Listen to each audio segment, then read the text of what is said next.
రాయదుర్గం నియోజకవర్గం బొమ్మనహాల మండలం నేమకల్లు గ్రామానికి టీడీపీ అధినేత నారా చంద్రబాబు నాయుడు రానున్నారని ప్రభుత్వ విప్ కాల్వ శ్రీనివాసులు తెలిపారు. ఇక నేమకల గ్రామంలో పెన్షన్ పంపిణీ కార్యక్రమంలో సీఎం పాల్గొంటారన్నారు. 2014-2019 సంవత్సరంలో కుప్పం కంటే ఎక్కువ నిధులు రాయదుర్గాన్ని కేటాయించి అభివృద్ధి కార్యక్రమాలు చేపట్టారని చెప్పారు. ఇక రాయదుర్గానికి వెనుకబడిన ప్రాంతం అవడంతో అభివృద్ధి బాటలో నడిపించేందుకే రాయదుర్గానికి విచ్చేస్తున్నట్లు ఆయన తెలిపారు.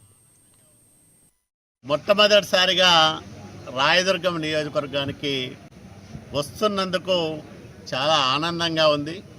ఎందుకంటే ప్రభుత్వం వచ్చిన 6 నెలల లోపే అత్యంత మారుమూలన వెనుకబడిన ప్రాంతమైన రాయదుర్గానికి ముఖ్యమంత్రి గారు రావడం ఈ ప్రాంత ప్రజల అదృష్టంగా నేను భావిస్తూ ఉన్నా.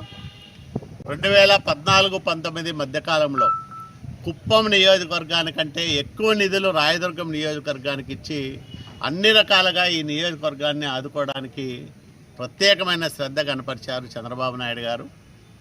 అంటే ఈ ప్రాంతం పట్ల, ఈ ప్రాంత ప్రజల అభివృద్ధి పట్ల ఆయనకున్న చిత్తశుద్ధి, అంకిత భావానికి ఆ 5 ఏళ్ల కాలంలో ఆయన మంజూరు చేసిన అభివృద్ధి కార్యక్రమాలే కొలమానాలు. అవి కొన్ని పూర్తయ్యాయి, కొన్ని అర్ధాంతరంగా ఆగిపోయినాయి. వాటిని పూర్తి చేసుకోవడం మన ముందున్న ప్రథమ కర్తవ్యం. ఆగిపోయిన పల్నాడు జిల్లా అమరావతిలో రామ్ చరణ్ నటిస్తున్న గేమ్ చేంజర్ సినిమా షూటింగ్ జరుగుతోంది. బుద్ధ ప్రాజెక్టు పక్కన ఉన్న గెస్ట్ హౌస్లో ఈ చిత్రం షూటింగ్ జరిగింది. భారీ ఎత్తున షూటింగ్ చూడటానికి చుట్టుపక్కల గ్రామాల ప్రజలు అక్కడికి తరలివచ్చారు. అభిమానులు భారీగా రావడంతో గెస్ట్ హౌస్ పరిసర ప్రాంతాలు ఒక్కసారి సందడిగా మారాయి.